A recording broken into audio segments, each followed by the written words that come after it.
G'day. Oscar Piastri's win was one for the ages. Intense pressure for more than half of the race. And as he said, it was his most stressful day ever racing. Based on yesterday's effort, I think everybody's saying that Oscar Piastri is future World Championship material, and he has a car to back it up. His drive was supreme. No errors. I watched the highlights back last night and it was impressive, but Kim Keedle, who is Oscar's trainer, said, I have to watch the whole race. And I rarely watch the whole race, but Kim said it was a remarkable drive. And I've been told by a couple of people that Mark Webber, his manager, was in tears after the race watching the podium, which was great because I got to sing my national anthem again this year. At the time Oscar wrested the lead off Charles Leclerc, I was out at turn 2, so I wasn't aware that he'd just taken it at the first corner, the lead, and came round turn 2 going away from me. I thought, oh, first time I've seen him in front this race. And then, of course, it was a lap-by-lap fending off from the young Australian driver. I and probably many of you thought that, yeah, he would be overtaken again by Charles. But to defend so precisely every single lap was a mark of greatness. And when Carlos and Sergio crashed 2 laps from home, that sealed his win. And of course, I'm sure he would have liked to have driven across the line at full speed to win it, but in the end, his name is on the trophy. And while we're speaking of Oscar, earlier this week, he teamed up with MotoGP rookie Pedro Acosta for a ripper go-kart showdown hosted by Quadlock on the stunning French Riviera. During the event, Oscar actually stepped into the mentor role, guiding Acosta as he had a go at setting a competitive lap time in a go-kart for the very first time. Now, if you haven't heard of Quadlock, let me fill you in. They create incredibly convenient mounting systems for smartphones and even cameras, and I can personally say they've made my life and work so much easier. Take a peek at Quadlock's products in action in the full go-kart showdown video they've posted. There's a link in the description, and the entire video was filmed using action cameras mounted on Quadlock's latest action camera adapters, showcasing their products on track with some truly impressive shots. You can also check out everything Quadlock has to offer by clicking in the link in the description below. Now, there has been a lot of chatter on social media about Lando and Oscar, who is better, and I do see a lot of comments from people saying Lando is arrogant. I've addressed this before. I just don't see it. I understand that people who say that perhaps have made their decision based on perhaps much less information than what I'm taking in here, because I get to see these guys every single day of the week, but I see nothing but passion from Lando. And when he came out after Q1 in quali, I thought, well, he's going to be angry, but I had a chat with his manager yesterday and he said, no, it was not his fault. He's angry when he makes errors and he's angry with himself, but it was just simply bad luck. Of course, that could have quite easily have happened to Oscar, and he would have been the one starting from 15th. But you probably pick up, like I do, that Oscar is a very cool, calm, polite, silent assassin. And Mclaren must be rubbing their hands with glee that they have 2 such brilliant drivers. I'll jump now to the celebration for Mclaren because I went down there and watched it. Andrea Stella came out and gave Lando Norris plenty of love before they did the group photo. And Lando was the first up with the bubbly. And interestingly, he took his shoes off, put them over here before he went to do the celebration, got the champagne, and then wandered around in his socks for some time thereafter, including while they were doing these interviews. And at this particular moment, I thought, well, Lando is very good-natured here. He was disappointed, obviously, he didn't get to win a race, and he would have loved to. But he was more than happy to back up his teammate. And coming from 15th to 4th is no mean effort either. So it's fair to say that there was huge delight in the Mclaren team yesterday afternoon. I'll jump now to Parc Ferme after the race, and Andrea Stella was on fire. He was like a teenager high-fiving every one of his crew on the Parc Ferme fence. Oscar came over, found his mum, gave her a hug along with all of his crew, and then Lando, who finished 4th, also came and acknowledged all of his crew on the fence. And I think you'd have to say that Oscar Piastri's podium celebrations are nothing like fellow Australian Daniel Ricciardo's. We love Daniel carrying on, but yeah, Oscar's very reserved. That's his style. But I did see Daniel come over to Oscar post-race and fist bump him and congratulate him on his 2nd F1 win.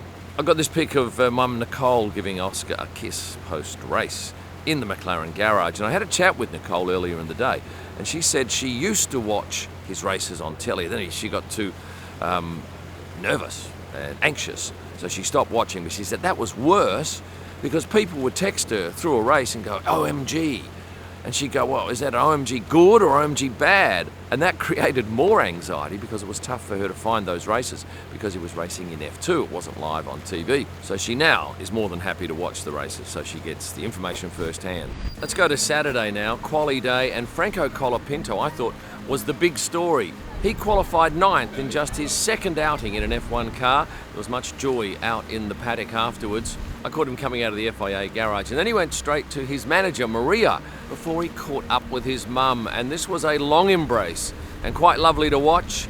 She doesn't come to too many races, but she certainly picked the right race to come to. After Mum's hug, it was off to the media pen for many interviews before heading back down the paddock to the hospitality suite. But there were several stops, the first being Karun Chandok's piece in front of the giant screen. They were going through his quali lap, his fast lap.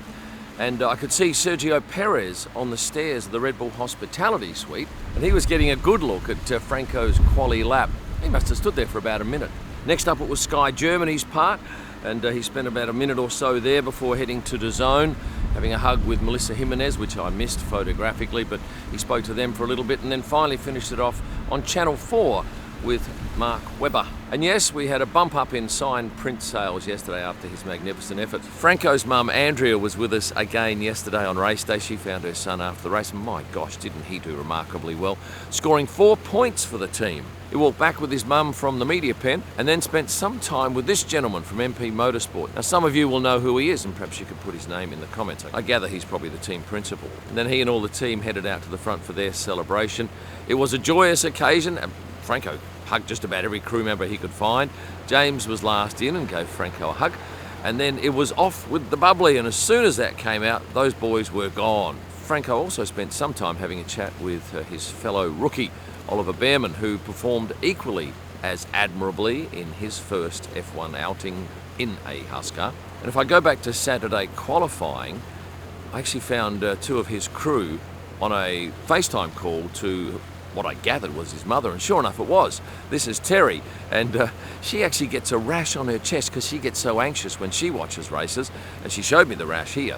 I actually mentioned that to Oliver as he was going out to watch the start of the F2 race. By the way, there was a monster crash. If you haven't seen that, search that. All the guys involved in that very lucky to walk away unscathed. But yes, Ollie went out onto the grid prior to the start of that race. And I asked him about his mum, and he said, yeah, she's a nightmare to watch the race with because she just gets so uptight. And was Dad David here? No, Dad David was over at the Red Bull ring. Why? Well, Ollie's brother, Thomas, was racing in his first Euro Formula 4 race, and Dad wanted to be there for that. And does Ollie have a sister? Yes. She's into show jumping. Some very expensive sporting pursuits for the Bearman children. Jumping around a bit here, I know, but with Lando ending up 4th, that made Ted Kravitz from Sky Sports some money.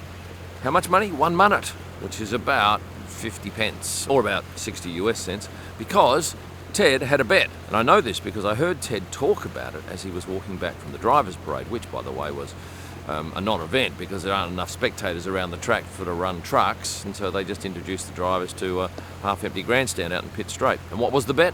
That Lando would finish 4th or better and beat home Max Verstappen. He won on both counts, picked himself up 1 minute.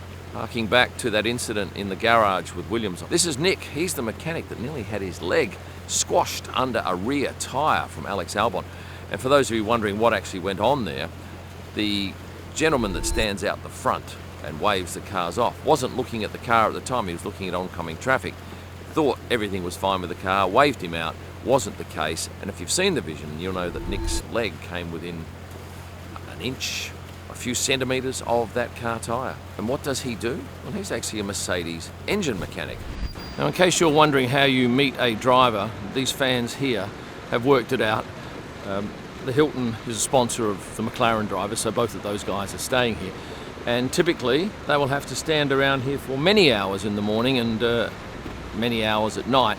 But such is their love of this sport and these drivers that is no inconvenience for them. I'm waiting for Lando, and on Wednesday I saw him. I gave him a gift with a bucket hat and a bunch of candies and a bracelet. And he said thank you very much. He smiled and he went to his hotel room. Valtteri Bottas is a coffee lover. You'll often see him in photographs heading to the garage with a coffee in his hand. Well, yesterday morning he came in early And instead of going to the hospitality suite or the garage, he went straight to the coffee van. And did he jump the queue? No.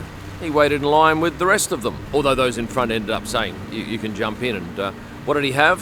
I think it was a flat white. And as an adjunct to that, on Sunday morning, one of his social media crew actually walked down with a coffee in shot, and you might have even seen it on social media already, and gave it to Valtteri so he didn't have to queue up again. Any big names at the track this weekend? Yeah, Saturday we had Balvin, Colombian singer, rapper, is he? I don't follow his music, but I tell you, he is hugely popular. And Will Smith was also a guest of F1. He popped into Ferrari and Mercedes, and I caught him leaving the track yesterday. He leaves just as quali starts, and I'll tell you why. It's because there are very few people in the paddock at that time, and his traverse down the paddock was a reasonably easy one. Probably 30 or 40 people stopping him for a selfie. Had that have been after quali, he wouldn't have got out. It would have been crazy. And on race day, we had internationally renowned model Naomi Campbell, who was a guest of Flavio Briatore's, I believe. And did those two go out together many years ago? I think they did. And before I leave you, this is Demi Bagby. She is a gymnast who actually broke her back some time ago, but is obviously fully recovered because she was jumping for joy in the Baku paddock. Before you go and check out Quadlock's range of great kit, please hit the like button and subscribe if you have not done so as yet for more great videos. And for a whole lot of extra stuff, that's where you need to go. Thanks for watching. And stay passionate.